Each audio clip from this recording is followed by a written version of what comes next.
रवि 15 साल का फोन पे गेम्स खेलना बहुत पसंद करता था। यूज पजल गेम्स और रेसिंग गेम्स अच्छे लगते थे। स्कूल के बाद रवि अपना टाइम फोन पे गेम्स खेलकर और रिलैक्स करके बिताता था। उसके पेरेंट्स यूज खुश देखकर खुश थे। वो यूज अपनी स्पेस देना चाहते थे। एक दिन रवि के दोस्त ने यूज फ्री फायर के बारे में बताया। यह एक नया बैटल रॉयल गेम था, एक्शन और एक्साइटमेंट से भरा हुआ। रवि तुरंत ही इसके ग्राफिक्स और कॉम्पिटिटिव गेम प्ले की तरफ अट्रैक्ट हो गया। वो अपने दोस्त के साथ हर रोज स्कूल के बाद फ्री फायर खेलने लगा। फ्री फायर अन गेम्स से अलग था जो रवि अक्सर खेलता था। यह ज्यादा एंगेजिंग था, ज्यादा थ्रिलिंग। यूज अपने ओपोनेंट्स को आउटस्मार्ट करने का फीलिंग, हर जीत का एड्रेनलिन रश बहुत पसंद आता था। धीरे धीरे फ्री फायर उसका फेवरेट पास टाइम बन गया। वो घंटों खेलता रहता, टाइम का पता ही नहीं चलता था। रवि के पेरेंट्स अपनी लाइफ में बिजी, उन्हें ये चेंज शुरू में समझ नहीं आया। वो यूज बिजी देखकर खुश थे और सोचा कि वो बस एक नया गेम एक्सप्लोर कर रहा है। उन्हें अंदाजा नहीं था कि रवि फ्री फायर की दुनिया में कितना खो गया है।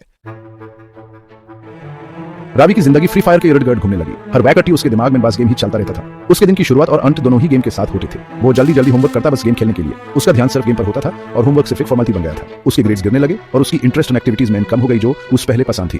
पहले जो चीजें उसे खुशी देती थी अब उनमें उसका मन नहीं लगता था। उसका स्लीप शेड्यूल खराब हो गया क्योंकि वो लेटे तक जागता रहता, नए लेवल्स तक पहुंचने और रिवॉर्ड्स अनलॉक करने के लिए। रात को देर तक जागने से उसकी हेल्थ भी अफेक्ट होने लगी थी। उसने इन गेम परचेसेस पे पैसे खर्च करने शुरू कर दिए, अपने पेरेंट्स के क्रेडिट कार्ड बिना परमिशन के यूज करके। उसे लगता था कि यह जरूरी है गेम में आगे बढ़ने के लिए। वो जस्टिफाई करता था बोल के कि यह जरूरी है उसका गेम प्ले इंप्रूव करने के लिए और दूसरों के साथ कंपीट करने के लिए। उसके फ्रेंड्स भी उसकी बात सुनते और कभी कभी उसका साथ देते। रवि फंस गया था। उसकी जिंदगी फ्री फायर की एडिक्शन में निकल गई थी। उसे लगता था कि अब वापस नॉर्मल लाइफ में आना मुश्किल है और वो अपने आप को अकेला महसूस करने लगा था।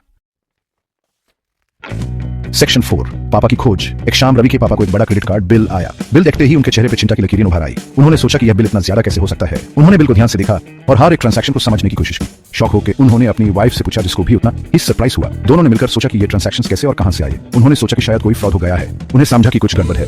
इन्वेस्टिगेट करने पे उन्होंने फ्री फायर परचेसेस के लिए किए गए कई ट्रांजैक्शंस देखे। यह देखकर उन्हें समझ आया कि यह सब रवि ने किया होगा। उन्होंने सोचा कि रवि से बात करनी चाहिए। उन्होंने रवि को समझाया जो गया और सब कुछ बता दिया। रवि ने अपने पापा को बताया कि उसने यह सब परचेसेस बिना सोच समझे किए थे। उसने कहा कि उसे पता नहीं था कि यह सब इतना महंगा पड़ेगा। रवि के पेरेंट्स का दिल टूट गया। उन्होंने हमेशा उस पर भरोसा किया था और अब उन्हें लगा जैसे धोखा मिला है।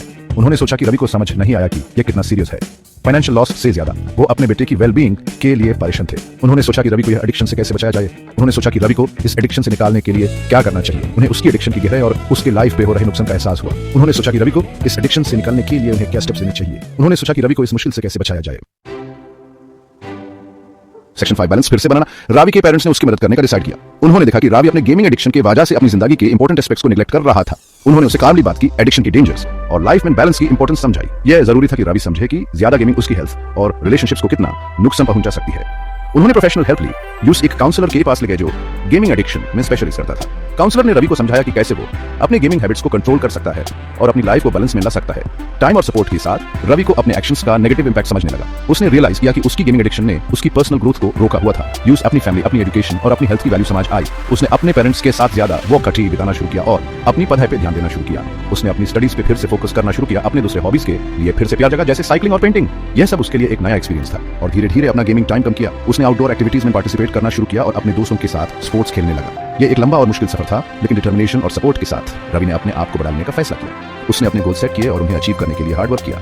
रवि ने एक बैलेंस्ड और फुलफिलिंग लाइफ का रास्ता वापस ढूंढ लिया। आज वो अपनी जिंदगी को एक नए नजरिए से देख रहा है, जहां बैलेंस और हैप्पीनेस दोनों ही इंपॉर्टेंट हैं।